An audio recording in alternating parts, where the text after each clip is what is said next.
Hello and welcome to ESPN Cricinfo Match Day. We're looking ahead to the second T20I between India and New Zealand. That after India lost the first T20I in Wellington by a huge margin of 80 runs. That also happened to be India's largest defeat in terms of runs in a T20 international. Okay, so what is it that you need to look forward to for the second T20I? Can the Indian team now reverse that result that they had in Wellington? Well, if they had to do it, then this would probably be the best ground to do it, Eden Park in Auckland. That's because New Zealand don't have a great record playing here. Looking at the overall record for New Zealand at Eden Park in Auckland, they've played 17 matches, won just 6 and lost 9. Interestingly, out of the last 5 T20Is that they've played on this ground, they've only managed to win 1 out of those 5. So a great ground then for the Indian team to really bounce back into this series. Now the big question for the Indian team would be with regards to the playing 11. Do they draft Kuldeep Yadav back into the playing 11? Let's quickly take a look at the 16-member squad that India have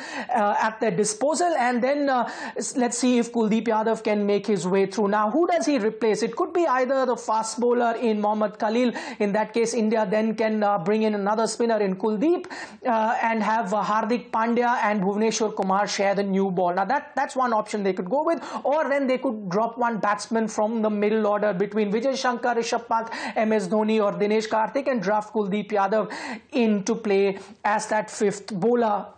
However, will the Indian team management be keen to do that? That'd be interesting to see. The other thing, of course, they could go with if they really need that 6th bowling option, which they didn't have in the first T20I, is to get Kedar Jadhav in. But then who do you get him in place of? Maybe again one of those 4 batsmen that I mentioned in the middle order. He could replace that. So we'll have to wait and watch what the Indian team does. But bringing Kuldeep Yadav in would be the right decision simply because of the stats. Now let's quickly take a look at what Kuldeep Yadav has done in T20 cricket from 2018 onwards, and then if you take a look at the record of pace versus spin at Eden Park, that also is tilted in favor of the spinners. They have an average of 22 as compared to 27 for the pace bowler. So therein lies another clue for the Indian team to draft Kuldeep Yadav in. I was talking about that record from 2018 onwards for Kuldeep Yadav. There it is in the middle overs since 2018. When we say middle overs, we're essentially looking at overs 7 to 15. He's the best there is in international T20 cricket at the moment. Look at that average there of 8.38 right on top of that pile.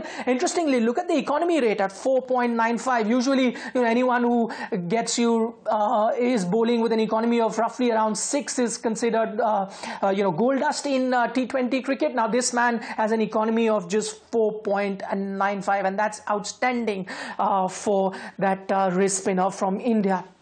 As far as the New Zealand team is concerned, they wouldn't want to change a lot of things. Tim Seifert will again be the crucial man for them, but along with him, another man who's been doing rather well in T20 cricket for them has been Colin Munro, and this is most runs at Eden Park. Now, this is a ground that Munro enjoys. He's there in the 2nd position, 278 runs. Of course, Guptill isn't there because he pulled out of this series last moment because of an injury. So plenty to look forward to. Remember, 219 is what New Zealand got in that first T20I that they played, and that happens to be their 3rd highest T20 international score. Will they get another big score? Well, if you were to look at the average scores here at Eden Park in Auckland, that is at 192. So expect another run fest on Friday. We'll see you after that match is over.